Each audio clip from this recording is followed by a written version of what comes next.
Comenzar por agradecer al Instituto Teológico de las Islas Canarias la invitación que me ha hecho a participar en estas jornadas.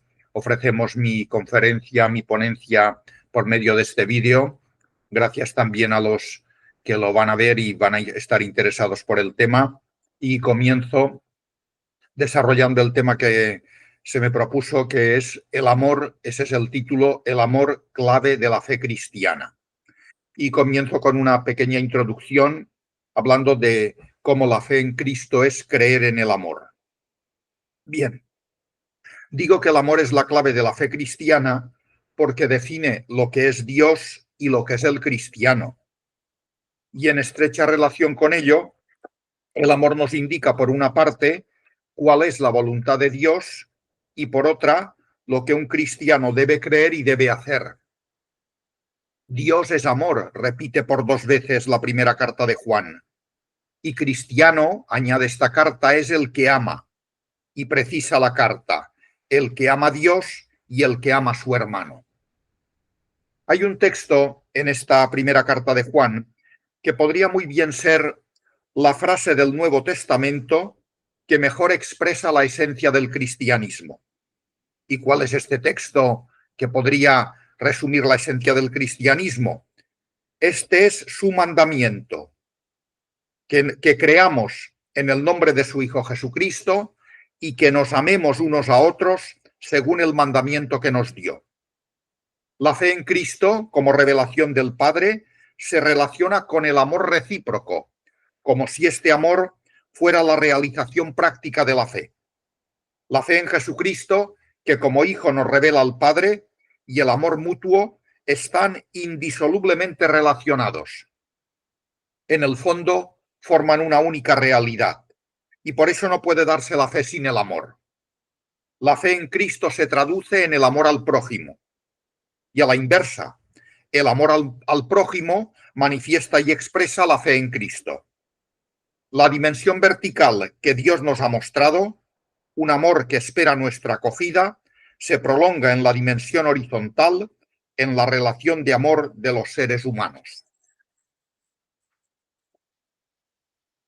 En este versículo de la epístola de Juan quedan claras 2 cosas. Una, que el objeto de la fe cristiana no es un Dios cualquiera, sino el Dios de Jesucristo, que es amor. Y la segunda cosa que queda clara es que el modo de unirnos a este Dios, a saber, respondiendo a su amor con amor y extendiendo este amor a los hermanos, pues es la traducción de nuestro encuentro con Dios. O dicho de otra manera, el objeto de la fe, aquel en quien debemos creer, es Dios que se revela como amor. Y el acto de fe, o sea, el modo de acoger a este Dios y de unirnos a él, es amando al Dios que se revela y en él a los hermanos. Y hecha esta introducción, voy a pasar a un punto segundo, aclaraciones terminológicas sobre el término amor. Aclaraciones terminológicas sobre el término amor, porque estas aclaraciones son importantes antes de tratar de la imagen de Dios y de la imagen del ser humano que subyacen en esta fe en el amor. Es necesario aclarar qué sentido tiene el término amor, porque estamos ante una de las palabras más ambiguas y gastadas que existen. En nuestra sociedad, la palabra amor está desvirtuada y banalizada. Normalmente evoca el campo semántico del erotismo sexual. Su equivalente cristiano, el término caridad, está desprestigiado. En muchos casos se confunde la caridad con la limosna y se la desprecia porque la consideran algunos una excusa para no practicar la justicia. Bien, el término amor abarca un amplio campo semántico. Puede utilizarse en diversos sentidos. Su significado puede ir de lo sexual a lo espiritual, de lo interesado a lo desinteresado. La fuerza del amor puede derivar en codicia o en caridad. Con este término se designa la atracción física o psicológica que alguien o algo produce en mí. O sea, el deseo de poseer lo que me agrada pero no tengo. Pero puede designar también la compasión que siento hacia el débil o el necesitado, o la entrega de mi tiempo, de mis bienes e incluso de mi persona a una causa justa o a una persona explotada, perseguida o maltratada. O también el perdón que otorgo a quien me ha ofendido. En suma, con la palabra amor designamos actitudes y comportamientos no solo bien distintos, sino a veces incluso contradictorios. Y el ejemplo más claro que me parece que hay es amor al dinero o amor al pobre. Y aquí dos comportamientos contradictorios que se designan con la misma palabra. Bien, en la historia de la espiritualidad cristiana ha sido corriente oponer algunas de las dimensiones del amor, sobre todo las sensuales y sensibles, opuestas a las espirituales. Durante mucho tiempo, sobre todo en medios monásticos, se ha considerado que el cuerpo era un obstáculo para acercarse a la divinidad. Cuerpo y espíritu se han visto como hermanos enfrentados. Y sin embargo, la valoración del cuerpo es la premisa necesaria para acercarse de forma positiva al erotismo y a la sexualidad. Digo de forma positiva. Al respecto es importante hacer una aclaración terminológica que nos ayudará a comprender mejor lo que implica decir que Dios es amor y que el ser humano está llamado a vivir en el amor. Esta aclaración terminológica son tres los términos griegos para designar el amor: eros, filia y agape. En Platón, el eros es atraído por la belleza, designa el amor sensible e instintivo. La belleza me agrada. Es una forma de amor que tiende sobre todo a la satisfacción de la persona que ama. En su noción más elaborada, esta forma de amor abarca las dimensiones espirituales pero también sensibles y sensuales de la personalidad. Pero se trata de un amor interesado, del amor de uno mismo en busca de su propia realización. El eros se caracteriza por su potencia vital, pero por sí mismo no alcanza la intimidad personal que es propia de la filia. Una cosa que me parece importante es, sobre todo de cara a lo que más tarde diremos sobre el amor erótico de Dios, bueno, pues me parece importante distinguir lo erótico de lo pornográfico. Lo propio de lo erótico es la belleza. La pornografía, como desnudez sin velos ni misterios, es la contrafigura de lo bello. Lo bello seduce. La pornografía va directamente al asunto. Y supongo que estarán de acuerdo, velar el cuerpo puede hacerlo más deseable. Bueno, pues si lo propio del eros es lo bello, la filia se siente atraída por el bien. Aristóteles, en su Ética Nicómaco, considera la filia como un amor espiritual y personal que abarca la totalidad del ser humano. Participa de la potencia vital del eros, pero esto, lejos de desnaturalizarla, le comunica su carácter expresamente humano y su calor. No se trata de un añadido desde fuera, sino de uno de sus propios aspectos. Lo bello está estrechamente ligado al bien y se integra en el bien. Y vamos con el tercer término, agape. Para el Nuevo Testamento, agape será una palabra clave para designar una nueva forma de amor. La gracia divina, la gracia que Dios infunde en el corazón humano para que participe de su amor generoso e incondicional. Bien, una nueva forma de amor para la que resultaban insuficientes las palabras tradicionales de eros y filia. Un ejemplo concreto puede ayudar en esta aclaración de términos. Cuando Jesús dice, o cuando Jesús insta a sus discípulos a amar al enemigo, no dice, tiene que gustarte tu enemigo, porque mi enemigo no me gusta nada. Por eso Jesús no está diciendo esto, y por eso no emplea el término eros. Tampoco dice, tienes que tener confianza con tu enemigo, y por eso tampoco emplea el término filia. Jesús dice, tienes que amar a tu enemigo empleando el término agape, que significa amor de benevolencia. Benevolencia, o sea, desear bien. Desear bien a mi enemigo puede ser desearle que cambie de actitudes. Eros designa un amor basado en la atracción, en lo que me gusta. Como me gusta, lo amo espontáneamente. Es un amor sensible, incluso sensual, instintivo. Agapé designa un amor desinteresado que se fundamenta en mi actitud de bondad. Como soy bueno, deseo el bien para los demás, aunque a veces no me guste lo que hacen. Bien, pues estas diferentes acentuaciones y comprensiones del amor, lejos de oponerse, son susceptibles de integrarse y de enriquecerse mutuamente. La amistad no se opone a la atracción que el amigo puede despertar en mí, pero la modula, corrige el egoísmo en que puede derivar la atracción y lo supedita al respeto que merece mi amigo y al bien que le deseo.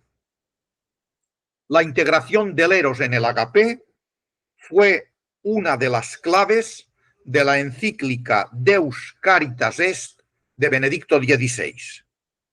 Integración que también se encuentra desde otra perspectiva en la Dilexit Nos de Francisco.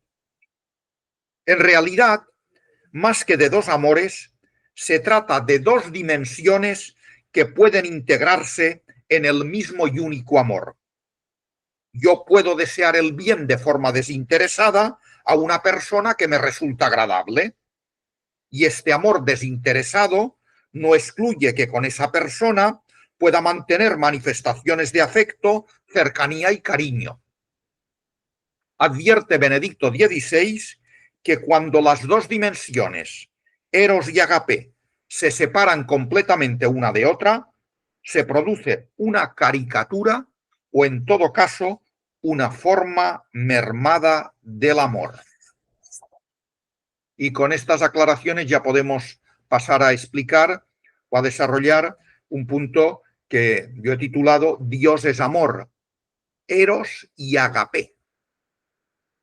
Bien, la vida cristiana solo encuentra su sentido a la luz de Dios, que es amor y que nos ha amado primero.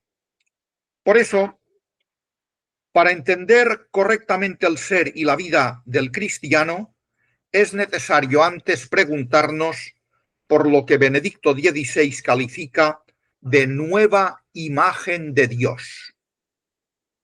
Nueva porque, al contrario de lo que ocurre en las culturas politeístas que circundan su mundo, en la Biblia queda claro que el Señor nuestro Dios es solamente uno.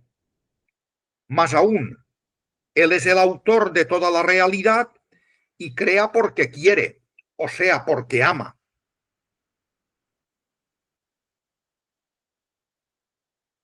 Al contrario de lo que ocurre con la divinidad aristotélica. La divinidad aristotélica no necesita nada y no ama. Solo es amada. Dios no es un motor inmóvil que hace funcionar el universo, pero no se relaciona con nadie. Eso sería Aristóteles. No es pura y profunda energía, respiración universal que da vida y sostiene todo lo que existe. Quizás esto en los textos sagrados de la India. No es poder soberano. El Dios bíblico es un Dios personal que llama y espera respuesta, que pregunta y escucha, que ama personalmente con pasión. Y ama, tal como terminará revelándose en el Nuevo Testamento, porque es amor. Malentendiendo esta definición, Dios es amor, Feuerbach establece una diferencia ontológica entre Dios y el amor. El amor, dice Feuerbach, es solo un predicado. Dios es el sujeto. Lo oscuro es el sujeto. Si el amor es solo un predicado, podría ser sustituido por otro, permaneciendo intacto el sujeto. Por eso es importante notar que Dios y el amor son inseparables y se califican el uno al otro. Aquí no se dice que Dios posee amor o que tiene amor, pues si tiene, podría dejar de tener o tener además otras cosas. Ya San Bernardo notaba que el amor no es una cualidad o un accidente, lo cual sería decir, si fuera una cualidad o un accidente, que en Dios hay algo que no es Dios, sino la misma sustancia divina. El amor no es una actividad de Dios entre otras. Dios crea, juzga, gobierna, no. El amor es la razón, el motivo de todo lo que hace, porque el amor se identifica con su ser. El amor no es algo de Dios, es Dios mismo, su sustancia, de tal modo que es imposible que Dios no ame, porque es imposible que Dios deje de ser lo que es. Claro, la gran pregunta es cómo llegó el autor de la primera carta de Juan, pues a esta conclusión. Pues desde luego no llegó especulando sobre la naturaleza divina, sino contemplando las manifestaciones de Dios a través de la historia, sobre todo en la persona y en la vida de Jesús. En esto, dice el autor de la primera carta de Juan, después de decir que Dios es amor, en esto se manifestó entre nosotros el amor de Dios. ¿Y dónde se manifestó? ¿Dónde descubrió Juan que Dios es amor? En que Dios envió al mundo a su Hijo único. Ya a lo largo del Antiguo Testamento, Dios se manifestó como la bondad misma que socorre a los suyos en la aflicción y perdona a cuantos se arrepienten.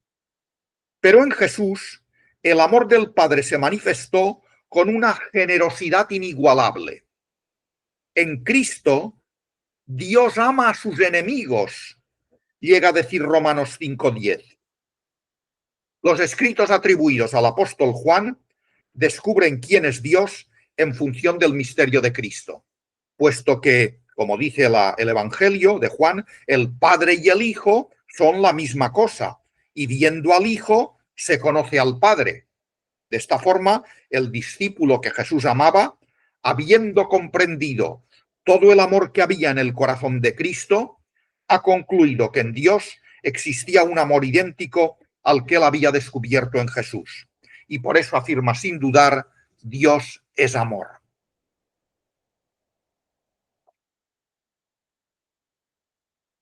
Para calificar humanamente un amor incalificable, Benedicto XVI no duda en recurrir al término eros usado por el pseudo Dionisio, un autor del siglo IV. Para este autor, la palabra agape sería apropiada para designar el amor al prójimo, mientras que eros expresaría la intimidad, la fuerza y el ardor del amor divino. La fórmula del pseudo Dionisio es asumida por Tomás de Aquino, que la interpreta como amor divino que produce el éxtasis, o sea, un amor que sale de sí para comunicarse. El Papa Francisco emplea también el término eros, no emplea el término eros, pero sí emplea expresiones equivalentes. Dios es proximidad, compasión, ternura, amor apasionado, dice el Papa Francisco. En suma, con el término eros se indica que el amor de Dios es un amor apasionado, que brota de lo más profundo de sus entrañas y le impulsa, le mueve a salir de sí mismo como si no pudiera estar sin el hombre. Se diría que es un amor que se impone. Los profetas Oseas y Ezequiel han descrito esta pasión de Dios con imágenes eróticas audaces, la del noviazgo y la del matrimonio. Ahora bien, nota el Papa Benedicto, el pseudo Dionisio califica a la vez a Dios como agape, pues si el amor de Dios es apasionado, no por eso es necesitado, es totalmente desinteresado, gratuito, y por este motivo es un amor que perdona. Si el amor de Dios solo fuera erótico, la pasión haría que ante la no respuesta humana, Dios dejará de amar. Pero se trata de un amor erótico que perdona, porque es agápico también. Un amor tan grande, dice Benedicto XVI, que pone a Dios contra sí mismo, su amor contra su justicia. En suma, en el Antiguo Testamento, con estas imágenes de Oseas y Ezequiel, el creador de todas las cosas es al mismo tiempo un amante con toda la pasión de un verdadero amor. Esta concepción bíblica podría traducirse filosóficamente, y sigo citando a Benedicto XVI, diciendo que el eros es sumamente ennoblecido, pero también tan purificado que se funde con el agapé. El Nuevo Testamento prolonga esta concepción ya insinuada en el Antiguo. Cristo da carne y sangre a los dos conceptos de eros y agapé, manifestando que Dios va tras la oveja perdida y se comporta como un padre que sale al encuentro del hijo pródigo y lo abraza. En esta línea, el Papa Francisco habla del amor sensible de Cristo, lleno de afectos y sentimientos como los nuestros. En la cruz de Cristo, señala Benedicto XVI, se realiza este ponerse Dios contra sí mismo al entregarse para dar nueva vida al hombre y salvarlo. Este acto de entrega de Jesús se perpetúa en la Eucaristía. Se entiende así que el agapé se haya convertido también en un nombre de la Eucaristía. En ella, el agapé de Dios nos llega corporalmente para seguir actuando en nosotros y por nosotros. Y pasamos ya al punto cuarto, amor humano a imagen del amor de Dios. Por tanto, también un amor erótico y agápico. Relacionada con la imagen de Dios, encontramos en la Biblia la imagen del hombre como ser para el amor, creado a imagen de Dios. El amor al que están llamados los humanos se despliega en una doble dirección que en realidad es indivisible: amar a Dios y amar al prójimo. Pues el amor al prójimo es un camino para encontrar a Dios, y cerrar los ojos ante el prójimo nos convierte también en ciegos ante Dios. Y voy a desarrollar en este punto cuarto de amor humano a imagen de Dios un punto importante. En primer lugar, me voy a preguntar eso que dice el Evangelio, el segundo mandamiento semejante al primero. Bien, vamos con este asunto.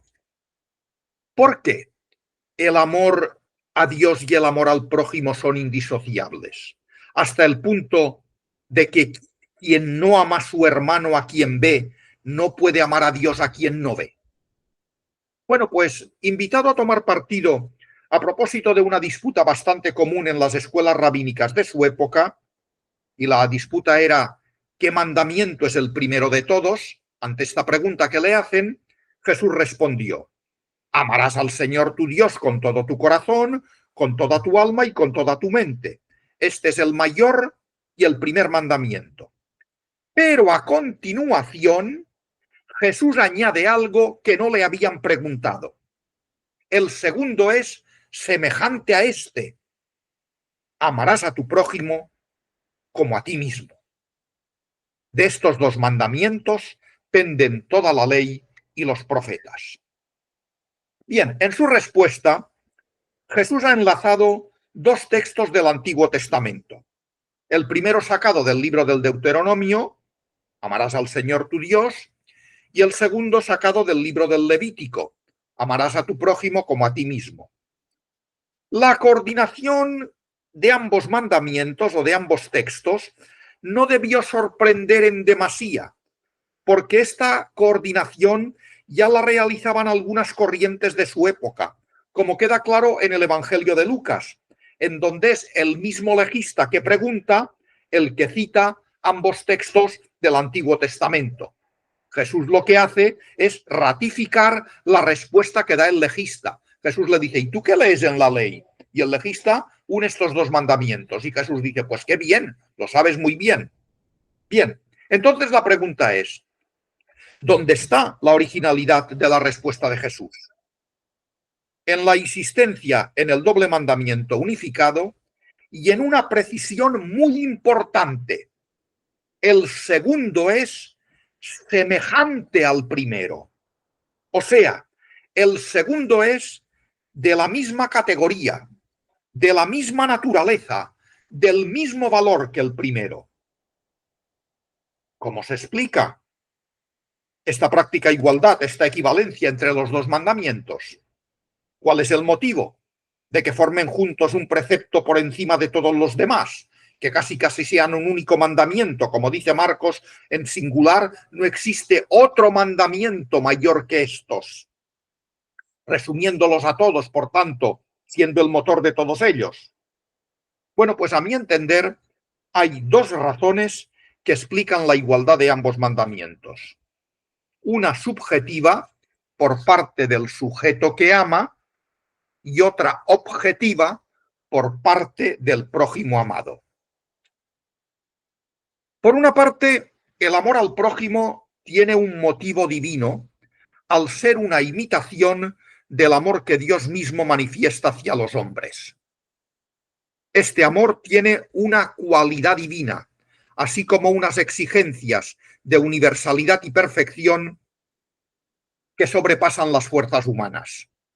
Por eso dirá Tomás de Aquino, la caridad con que amamos al prójimo es cierta participación de la divina. Al amar al prójimo, añade Santo Tomás, realizamos un acto divino, le amamos con el mismo amor con que amamos a Dios.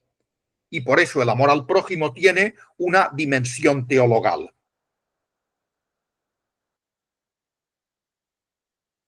Por otra parte, el amor tiene una dimensión divina en lo referente a su objeto, a su término, pues la mirada de la fe descubre en el prójimo, en el pobre, en el enfermo, el desnudo o el indigente, bueno, pues allí la mirada de la fe descubre la presencia misma de Dios, en línea con lo que indica esta parábola del juicio final del capítulo 25 del Evangelio de Mateo. A mí me lo hicisteis, a mí. Si es a mí, o sea, estaba allí, porque si no, no dice yo estaba contento porque os portabais muy bien con el enfermo, no dice yo estaba contento y os voy a dar un premio, dice a mí. Por tanto, yo estaba allí, a mí me lo hicisteis. Comentando este texto de San Mateo, Tomás de Aquino dice que al amar al prójimo, amamos a Dios que en él está. También desde este punto de vista, el amor al prójimo es una virtud teologal. Bueno, pues esta elevación del amor al prójimo desde el doble aspecto objetivo y subjetivo, del objeto amado y del sujeto que ama, explicaría la equivalencia establecida por Jesús entre el amor a Dios y el amor al prójimo. El prójimo se convierte en sacramento de la presencia de Dios en el corazón de la existencia. Y el que ama es a la vez portador de Dios al necesitado, convirtiéndose así en transparencia y sacramento de Dios para el indigente. Si yo encuentro a Dios en el prójimo debe encontrar a Dios en mí.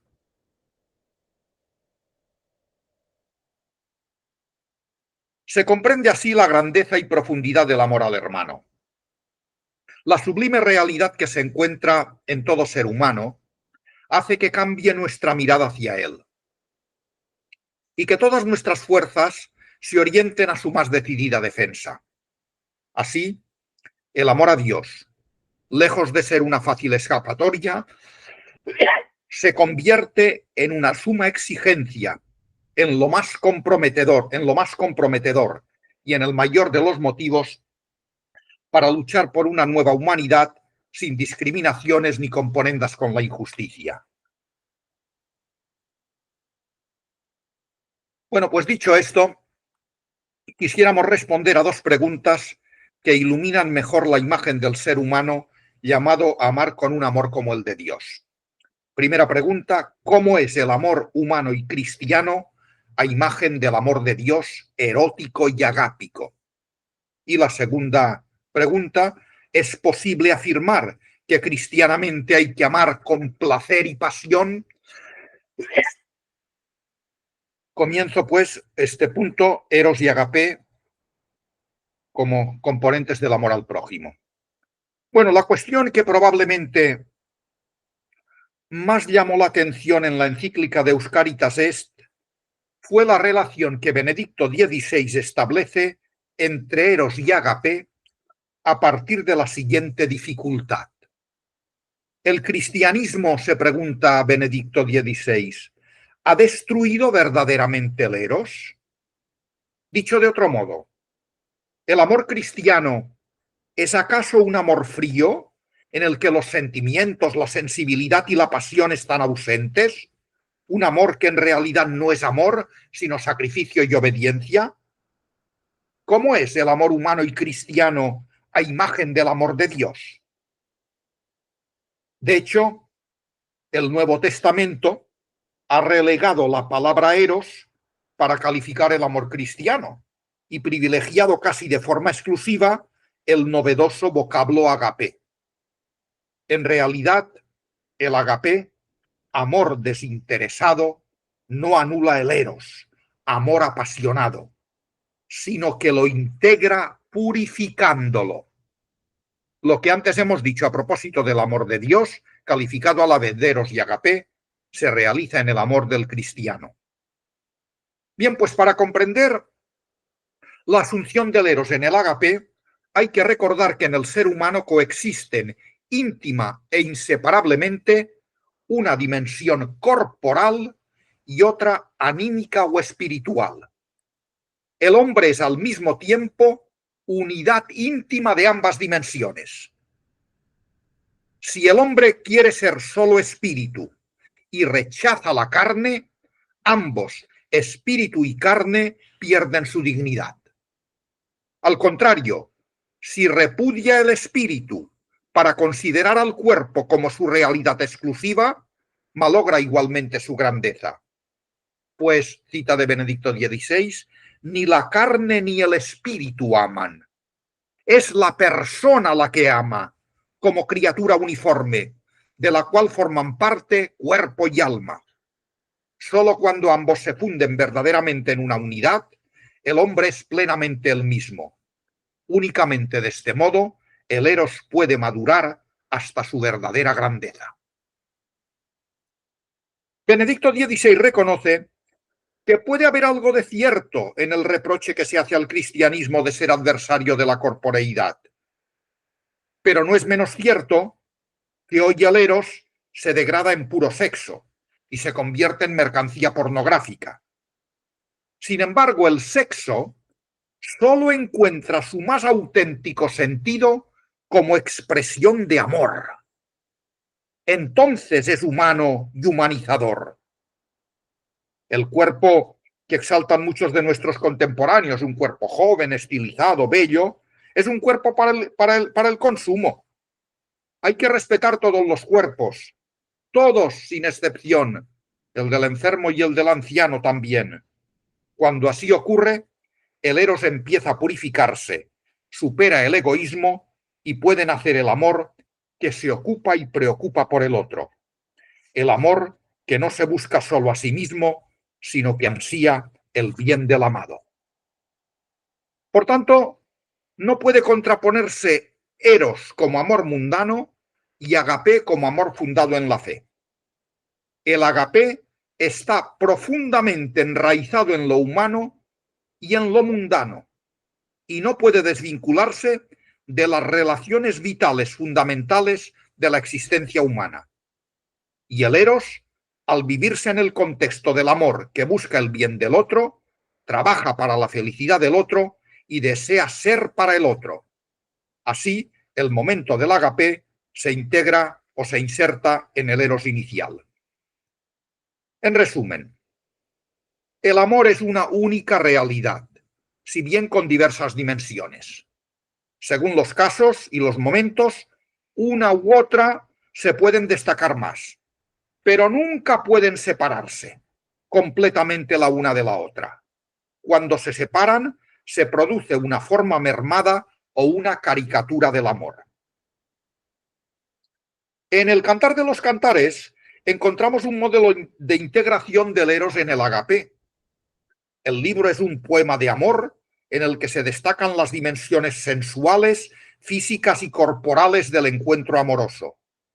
Pero estas dimensiones solo encuentran su pleno sentido en el contexto de un amor en el que su carácter egoísta queda superado al convertirse en descubrimiento del otro.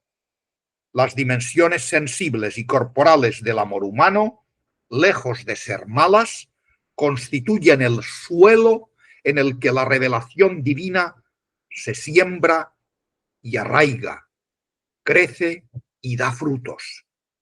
Dios se sirve de la experiencia y sabiduría humanas del amor para hacernos comprender un amor más pleno y mejor, que no anula el amor humano, sino que lo ensalza. ¿Cuál es este amor más pleno y mejor? El amor que es Dios y el amor de Dios a cada una de sus criaturas. Y voy con un tercer subpunto en este punto 4 del amor humano para hablar de la sexualidad, regalo de Dios. Amar con placer y pasión. Amar con placer y pasión. Bueno, es el Papa Francisco el que nos ha dejado una serie de reflexiones muy interesantes sobre las dimensiones sensibles, corporales y sensuales del amor humano, que en parte están en línea con lo que ofrece con las que ofrece Benedicto XVI, y en parte pues ofrecen nuevos e interesantes matices.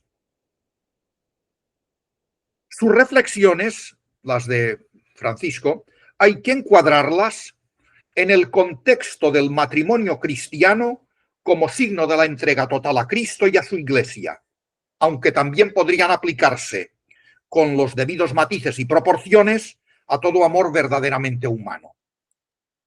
En la encíclica sobre la alegría del amor, la sexualidad es tratada muy positivamente, como un regalo de Dios. Dice el Papa que la unión sexual, santificada por el matrimonio, es ni más ni menos que camino de crecimiento, la unión sexual, camino de crecimiento en la vida de la gracia para los esposos. Dado que el encuentro del matrimonio es signo de la unión de Cristo y de su Iglesia, y el amor conyugal abarca las expresiones del cuerpo y del espíritu, el Papa llega a decir: un amor sin placer ni pasión no es suficiente para simbolizar la unión del corazón humano con Dios. Sexualidad, como comprenderán y como creo que queda claro en lo que estoy diciendo, es mucho más que genitalidad. Sexualidad comprende una serie de expresiones de afecto, cariño, encuentro, comunicación, admiración y duración que tienen su sentido en el contexto del amor. La sexualidad es tanto más humana, placentera y humanizadora cuando se vive como expresión de amor. Como entre el marido y la mujer, dice Tomás de Aquino, la amistad se da en grado sumo, en este amor la sexualidad encuentra su más limpia manifestación, exenta de cualquier ambigüedad. Y termino con un punto quinto, mis reflexiones y mi conferencia, que he titulado La fecundidad del ágape en toda clase de bienes. Bien, el amor al prójimo no se reduce a las dimensiones interpersonales. El amor cristiano penetra todas las dimensiones de la vida y tiene un alcance universal. Es además fecundo en toda clase de bienes, capaz de transformar todas las actitudes personales y las realidades sociales. Da sentido a la vida entera. Los problemas relacionados con el amor adquieren hoy dimensiones planetarias. El amor cristiano se encuentra con realidades sociales y políticas y debe inspirar la solución de todos los conflictos que en estas realidades aparecen. Temas tan actuales y tan problemáticos como la guerra y la paz, la fabricación de armamentos, el hambre en el mundo, la acogida del inmigrante y la defensa de la vida pueden y deben ser iluminados desde las exigencias de la caridad o amor cristiano. Mi reflexión Ha comenzado citando la primera carta de Juan. Bueno, pues en esta carta queda bien claro que el amor al hermano es concreto, efectivo y eficaz. Si alguno que posee bienes del mundo ve a su hermano que está necesitado y le cierra sus entrañas, ¿cómo puede permanecer en él el amor de Dios? Primera de Juan 3:17. La acogida del amor de Dios hay que hacer la historia en lo cotidiano de la vida. La Iglesia, como comunidad de amor, está llamada al ejercicio del amor, remediando las necesidades espirituales y corporales de todas las personas en la medida de sus posibilidades. La Iglesia no es una ONG, pero si dejara de practicar la caridad y la justicia, si dejara de lado sus compromisos con los pobres, enfermos, emigrantes, presos, su vivencia del Evangelio no sería auténtica ni completa. Pues el ejercicio de la caridad, junto con el anuncio de la palabra de Dios y la celebración de los sacramentos, son tres tareas que se implican mutuamente y no pueden separarse una de otra. La caridad, traducida en compromisos concretos, es esencial a la vida cristiana. Y por eso las comunidades cristianas y la Iglesia en su conjunto tienen la obligación de favorecer todo aquello que contribuye al bien de las personas y oponerse a todo aquello que las destruye. El agape nos llama a triunfar sobre todo mal, en el ser humano y en el mundo que el ser humano construye. Debe hacer frente a la fecundidad del odio, que se traduce en pérdida de la paz personal y en rupturas en la familia, en la Iglesia y en la humanidad. Convendría hoy, en una dimensión histórica y social, alentar allí donde no están, purificar donde se desvían y reforzar donde están aquellas instituciones eclesiales que favorecen la ayuda a personas y colectivos necesitados. Y por otra parte, también convendría preguntarse por el rostro concreto que asume el odio en el mundo, por las dimensiones sociales, políticas y culturales de la violencia, por las discriminaciones producidas a causa de la inmigración o la pobreza. También hay que preguntarse por las diferentes formas concretas de la discordia, las diversas modalidades de discriminación, los prejuicios o estereotipos, la incomprensión por falta de información, por deformación, por falsa propaganda. En suma, por todo lo que se opone al amor a niveles sociales, económicos, ecológicos y políticos. Y desde el punto de vista personal, hay que meditar sobre la importancia fundamental de superar la envidia, la celotipia, para el equilibrio afectivo y, sobre todo, para lograr la perfecta unidad entre las personas y los pueblos. El ideal de la normalidad ganaría si se aproximase al amor evangélico. Toda persona está llamada a superarse accediendo al amor y a la benevolencia, al amor como amistad y don de sí. Y si hay que terminar, con un resumen, pues mi resumen se reduce a recordar el título de mi ponencia: El amor, clave de la fe cristiana. Porque la verdad del cristianismo no está, es un texto de Mateo 7:21, La verdad del cristianismo no está en hacer muchos milagros, ni en decir Señor, Señor, sino en cumplir la voluntad del Padre. Y lo que el Padre quiere es el amor. Porque vivir en el amor es vivir una vida que refleja lo que Él es. Dios es amor, sin ningún asomo de no amor. Y muchas gracias, y espero que por lo menos pues alguna de las cosas que he dicho pues les puedan ser útiles y les sirvan. Muchas gracias. Padre Yelaber, Dígame. muchísimas gracias. ¿Ha quedado bien grabado? Ha quedado perfecto. Ha quedado perfecto. Bueno. Y además, no solo porque ha quedado perfecto, sino porque